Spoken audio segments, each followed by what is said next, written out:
BC బహుజన సంఘం సమావేశానికి వచ్చిన పెద్దలందరికీ మరియు నాయకులకు కార్యకర్తలకు అందరికీ పేరు పేరున నమస్కారం తెలియజేసుకుంటున్నాను. ఈరోజు మనం ఇప్పటి ధర్నాలను పరిశీలిస్తే ముఖ్యంగా సిజేపీ కాక్రోచ్ జనతా పార్టీ అనే ఒక ఆన్లైన్ పార్టీ లేదా యువకులు అందరూ కలిసి వాళ్ళు నీట్ పరీక్షలను లీకేజీ వ్యవహారంపై కేంద్ర మంత్రి ధర్మేంద్ర ప్రధాన్ గారిని రాజీనామా చేయాలని కొన్ని రోజులుగా ఢిల్లీ జంతర్ మంతర్ వద్ద ఎన్నో పోరాటాలు చేసి లాఠీ చార్జీ దెబ్బలు పడి టియర్ గ్యాస్ తోటి బాష్పవాయువుతోటి బాధలు పడి ఎన్నో కష్టాలకు కన్నీళ్లకు ఓడ్చి చిట్ట చివరికి కేంద్ర ప్రభుత్వం దిగివచ్చి ఆ ధర్మేంద్ర ప్రధాన్ని రాజీనామా చేయించింది. ఇది యువత యొక్క విజయం అనుకోవాలి. ఇక్కడ మనం ముఖ్యంగా చెప్పుకోవలసింది ధర్మేంద్ర ప్రధాన్ గురించి. నేను మీ ధర్మపురి రామారావుని. నేను 1997లో ఇంటర్మీడియట్ చదివేటప్పుడు ఈ ధర్మేంద్ర ప్రధాన్ ఏబీవీపీ జాతీయ కార్యదర్శిగా ఉండే. ఈయన ఒరిస్సా ఈయన అప్పుడు ఏదో లీకేజీ జరిగితే ఆ వ్యవహారం మీద అప్పటి మినిస్టర్ ని రాజీనామా చేయించాలని విపరీతంగా పోరాటం చేసి ఉద్యమం చేసి ఆయన రాజీనామా అయ్యేదాకా పట్టుబట్టిన వ్యక్తి. ఇప్పుడు అదే తరహాలో అదే యువత ఇప్పుడు ఉద్యమం చేసి ఈయన రాజీనామా చేయించినట్టయింది. ఇక్కడ చూడండి, కర్మఫలం ఎవరి వాళ్ళకే ఎట్లా జరిగిందో. సరే, ఏది ఏమైనా ఈ 10 సంవత్సరాలలో గడిచిన ఈ 10 సంవత్సరాలలో 152 సార్లు లీకేజీలు జరిగినాయి, పరీక్ష పత్రాల లీకేజీ జరిగినాయి.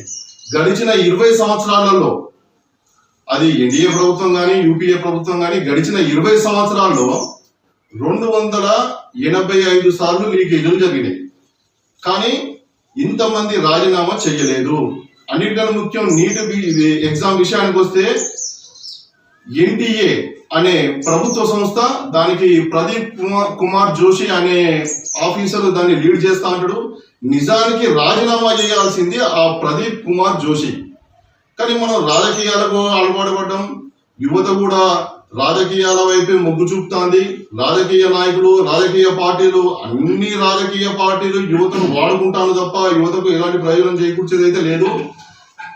ప్రభుత్వ అధికారులు, విద్యాశాఖ అధికారులు చేయాల్సిన రాజీనామా కేంద్ర మంత్రులు అయితేంది, రాష్ట్ర మంత్రులు అయితేంది, వారు రాజీనామా చేస్తే ఏమవుతుంది? ఇప్పుడు ధర్మేంద్ర ప్రధాన్ వేయండు, ఇంకో జితేంద్ర ప్రధాన్ గారు వస్తాడు. దానివల్ల యువకులకు వచ్చిన లాభం ఏంది? ఎలాంటి లాభం లేదు. గడిచిన 20 సంవత్సరాలలో 100 సార్లు అన్ని రకాల పరీక్షలు లీకేజీ వ్యవహారం జరిగినా ఏ ఒక్క స్కామర్ కు కానీ, ఏ ఒక్క అవినీతి పరునికి కానీ, ఏ ఒక్క విద్యాశాఖ మంత్రికి కానీ లేదా ప్రభుత్వ విద్యా అధికారికి కానీ ఇప్పటి వరకు జైలు శిక్ష పడలేదు. ఇక వాళ్ళకు భయం ఎందుకు ఉంటుంది? ఇదే చైనా, రష్యాలో అయితే వాళ్ళను కొన్ని సంవత్సరాలు జైల్లో ఉంచుతారు ఇలాంటి తప్పు పనులు చేసినందుకు, అవినీతి పనులు చేసినందుకు. కానీ మన దేశంలో మన న్యాయశాఖ వ్యవస్థ దీని మీద తీవ్రంగా స్పందించి ఇలాంటి ద్రోహుల్ని, వాళ్ళు కదా అసలు శిశులు లీకేజీలు చేసి అసలు శిశులు దేశద్రోహులు, వాళ్ళు విద్యార్థులు దేశద్రోహులు కాదు. కాకపోతే రాజకీయ నాయకులు విద్యార్థుల్ని తమ స్వార్థానికి ఉపయోగించుకొని కొంతమంది వాళ్ళని దేశభక్తులు అంటారు, కొన్ని పార్టీలు వాళ్ళని దేశద్రోహులు అంటారు. నిజానికి జెన్జీ పోరాటాలు ఎవ్వరు దేశ భక్తి గాని, దేశ ద్రోహం గాని వాళ్ళకి అలాంటి పదాలకు అర్థం కూడా తెలియదు. వాళ్ళు వాళ్ళ విద్యా ఉద్యోగ అవకాశాల గురించి మాత్రమే ఆలోచించే అతి సాధారణమైన 20-25 ఏళ్ల వయసు మధ్యలో ఉన్న కేవలం యువత. అంతే. యువతను మనం ఎలా మలుచుకుంటే వాళ్ళు అలా తయారవుతారు. వాళ్ళను బస్సులను, రైళ్లను తగబెట్టాలి, వాళ్ళ మీద రాళ్ళేయాలంటే వాళ్ళు అట్లనే తయారవుతారు. వాళ్ళకు మంచి సంస్కారం నేర్పి, వాళ్ళకు మంచి ఉద్యోగం ఇచ్చి, వాళ్ళను మంచి అబ్దుల్ కలాం లెక్క తయారు చేస్తే వాళ్ళు పెద్ద పెద్ద ప్రొఫెసర్లు అవుతారు. అయితే ఏది ఏమైనా కూడా ఇప్పుడు ఈ జరిగిన ఈ సంస్కృతి, ఈ సంప్రదాయం ఇట్లనే కొనసాగుతుంది. ఇప్పుడు కేంద్ర మంత్రి రాజీనామా చేసినాడు. రేపు ఇలాంటి లీకేజీలు జరిగినాక అన్ని రాష్ట్రాలలో ఉన్న యువత వాళ్ళ రాష్ట్ర విద్యాశాఖ మంత్రుల్ని రాజీనామా చేయాలని రోడ్లెక్కుతారు, ధ్వంసరచన చేస్తారు. వాళ్ళను ఆ శాఖలకు సంబంధించిన మంత్రుల్ని, ముఖ్యమంత్రులను రాజీనామా చేయాలని పట్టుబడతారు. ప్రతిపక్షాలు ఆ యువతను రెచ్చగొడతారు. ఈ యువత రెచ్చిపోయి ధ్వంసాలు చేస్తారు, లాఠీ చార్జీ దెబ్బలు తింటారు.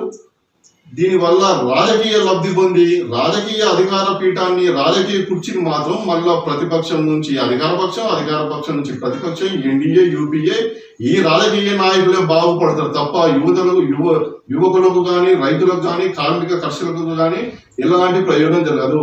ఎందుకంటే మన దేశంలో స్వాతంత్ర పోరాటం నుంచి తెలంగాణ ఉద్యమం పోరాటం వరకు, ఇప్పుడు ఈ యువత పోరాటం వరకు ఏ ఉద్యమంలో కానీ, ఏ పోరాటంలో కానీ పాల్గొన్న ప్రతి ఒక్కరు కూడా ఎక్కువ మంది మన బీసీ, ఎస్సీ, ఎస్టీ, బహుజనుల పిల్లలే. నష్టపోయేది కూడా మనమే. ఈ దేశ నిర్మాణంలో, దేశ సంపదలో ట్యాక్సులు కట్టి దేశాన్ని అభివృద్ధి దిశ వైపు నడిపించేది మనమే, దెబ్బలు పడేది మనమే. లాఠీ చార్జ్ చేస్తుడు మనోడే, లాఠీ దెబ్బలు తినేది మనమే. రాళ్ల దెబ్బలకు తట్టుకోలేక ఆసుపత్రి పాలయ్యేది మనమే. ఇవన్నీ మనం గమనించుకోవాలి. మనం ముఖ్యంగా యువత ఐకమత్యంగా ఉండి ఈ అవినీతి రాజకీయ నాయకుల వలలో చిక్కకుండా వాళ్ళు జాగ్రత్తగా వాళ్ళ విద్యా, ఉద్యోగ అవకాశాలను, ఉపాధి అవకాశాలను చాలా జాగ్రత్తగా వాళ్ళ విధానాలను వాళ్ళే రూపొందించుకొని వాళ్ళు ఒక మంచి భవిష్యత్తుకు మంచి బాటలు వేసుకోవాలి.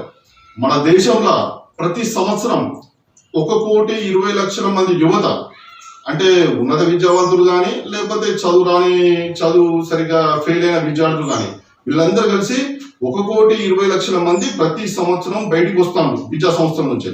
ఇంతమందికి ఏ గవర్నమెంట్ కూడా ఉద్యోగాలు ఇవ్వదు. కనుక ఇటు ప్రైవేటు రంగంలో కానీ, గవర్నమెంట్ రంగంలో కానీ, అదేవిధంగా సామాజిక ఉపాధి కానీ, రైతుల పిల్లలైతే వాళ్ళకు భూమి జాగా ఉంటే వ్యవసాయం కానీ, లేకపోతే ఇంకా ఏదైనా అసంఘటిత శ్రామిక రంగంలో కానీ యువకులంతా పాల్గొని దేశం కోసం వాళ్ళ శ్రమను, వాళ్ళ తెలివితేటలను ఉపయోగించాలని కోరుతున్నాను. జై బీసీ, జై హింద్. ఇప్పుడు మన బీసీ బహుజన సంఘం హన్మకొండ అధ్యక్షుడు శ్రీ రుద్రోజు నవీన్ గారు మాట్లాడవలసిందిగా కోరుతున్నాను. అందరికీ నమస్కారం. నా పేరు రుద్రోజు నవీన్ కుమార్, హన్మకొండ బీసీ బహుజన సంఘం అధ్యక్షుడిని. అదేవిధంగా రాష్ట్ర బీసీ బహుజన సంఘం అధ్యక్షుడు ధర్మపురి రామారావు గారికి, మరియు పర్వతగిరి మన అధ్యక్షుడు యాకయ్య గారికి, మేడిగా సతీష్ గారికి, మరియు బహుజన సంఘం యొక్క నగేష్ గారికి, చింతల రాజేశ్వరరావు గారికి, బహుజన సంఘ ప్రతి అధ్యక్షులందరికీ నా హృదయపూర్వక నమస్కారాలు తెలియపరుస్తూ, ఇప్పుడు నీటి పరీక్ష యొక్క విధి విధానాల గురించి, పరీక్ష యొక్క ఫెయిల్ అయ్యి ఎందరో యువత ఆత్మహత్యలకు, ఎన్నో దెబ్బలకు, జంతర్ మంతర్ దగ్గర జరిగిన పోరాటంలో ఎన్నో దెబ్బలకు, లాఠీలకు, ఎన్నో ఇబ్బందులకు గురై లాస్ట్కు మన యొక్క జితేంద్ర ధర్మ గారిని రాజీనామా చేయించడం జరిగింది. అటు అనుకోని పరిస్థితుల ఎన్నో విపత్తుల వల్ల ఎన్నో ఆ పోరాటం ఇంతకు రాకముందే ఈ విధంగా చేస్తే అయిపోయి ఉండవచ్చు. కానీ కొంతమంది కనీసం ఒక 20-26 మంది మరణాలకు కారణమైంది. ఎంతో మందికి గాయాల పాలై ఆ ఉద్యమం ఉద్భుతంగా తెలిసి ఈ కాక్రోచ్ యొక్క పార్టీ యొక్క జనరేషన్ని వాళ్ళు ఉద్రేకపూర్వకంగా యువతను రెచ్చగొట్టి ఈ విధంగా చేయడం జరిగింది. కాబట్టి ఇంకొకటి, ఇంతకుముందు కూడా ఎన్నోసార్లు కూడా ఇప్పుడు ఈ గవర్నమెంట్లో మినిమం 150 సార్లు పేపర్ లీక్ అయింది. ఇంతకుముందు ఉన్న ఇండియా గవర్నమెంట్లో కూడా లీక్ అయింది. కానీ ఇటువంటి సంఘటనలు జరగకుండా అటు ప్రభుత్వ అధికారులను కానీ ప్రతి ఒక్కరిని ఒక జనరేషన్ యొక్క వాళ్ళ యొక్క విధి విధానాల గురించి వాళ్ళకు ఉపాధి కల్పించి ఒక ముందుకు పోయి ఇటువంటి సంఘటనలు జరగకుండా చూడాలని నా యొక్క మనవి. ఇప్పుడు మన వరంగల్ జిల్లా అధ్యక్షుడు శ్రీ మేడిగా సతీష్ మాట్లాడాలని కోరుతున్నాను. నా పేరు మేడిగా సతీష్. నేను ఉమ్మడి వరంగల్ జిల్లా బీసీ బహుజన సంఘ ఉమ్మడి వరంగల్ జిల్లా అధ్యక్షుడిని.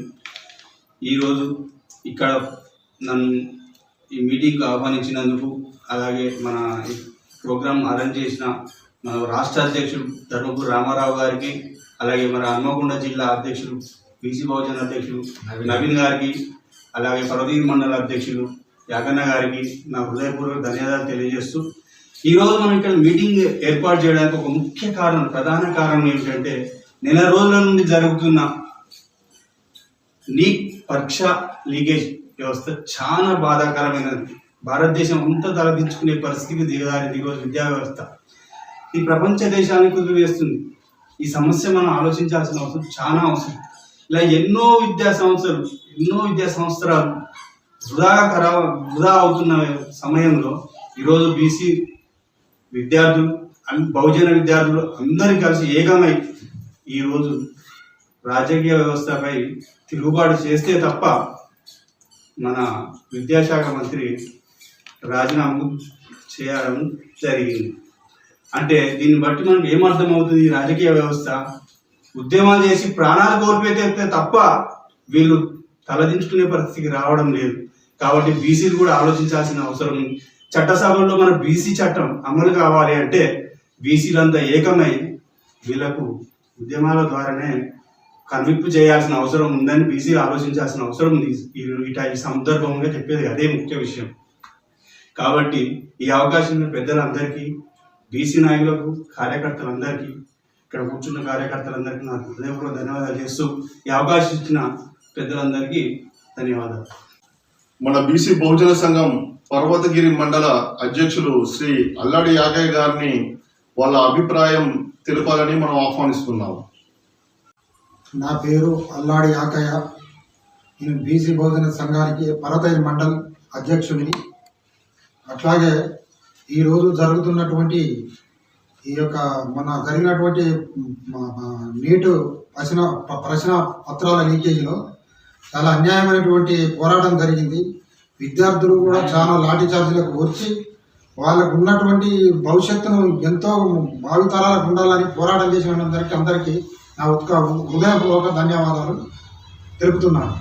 అట్లాగే ఈనాడు ఈ యొక్క జరుగుతున్నటువంటి ఇక్కడ ఈ మూడు వర్గాలు ఉన్నాయి. ఆ మూడు వర్గాలు ముందుగా మనం వాళ్ళు పోవాలనుకున్నప్పుడు మన బీసీ వర్గం ఏకమైతేనే ఇవన్నీ ఖచ్చితంగా జరుగుతాయి. బీసీలందరూ మేల్కొని ఇప్పటికైనా ముందుకు రావాలి. మన పోరాటానికి సన్నద్ధంగా ఉండాలి. ఏది ఏమైనా కూడా మన దేనికైనా కూడా ఆనాడు తెలంగాణ పోరాటం చేసినటువంటి పోరాటం రావాలి. ఇప్పుడు వచ్చినప్పుడే మనకు ముందుంటాం. అలా లేకపోతే ఏ పోరాటం జరగదు, ఏది రాదు. అలాంటప్పుడు మనం అందరం పోరాటం చేయడానికి ముందుకు రావాలని నేను కోరుకుంటా ఉన్నాను. అట్లాగే నాకు అవకాశాలు ఇచ్చినటువంటి ఇక్కడికి వచ్చినటువంటి మన కార్యకర్తలకు, ధర్మపురి రామారావు గారికి అందరికీ నా హృదయపూర్వక ధన్యవాదాలు తెలుపుతూ ముగిస్తున్నాను. బీసీ బహుజన సంఘం సమావేశానికి వచ్చిన బంధుమిత్రులకు, అలాగే వివిధ మండలాల నాయకులకు, జిల్లా కార్యకర్తలకు పేరు పేరున ధన్యవాదాలు తెలుపుతూ ఈ సమావేశాన్ని ముగిస్తున్నాను. జై బీసీ, జై జై బీసీ, జై హింద్, జై హింద్.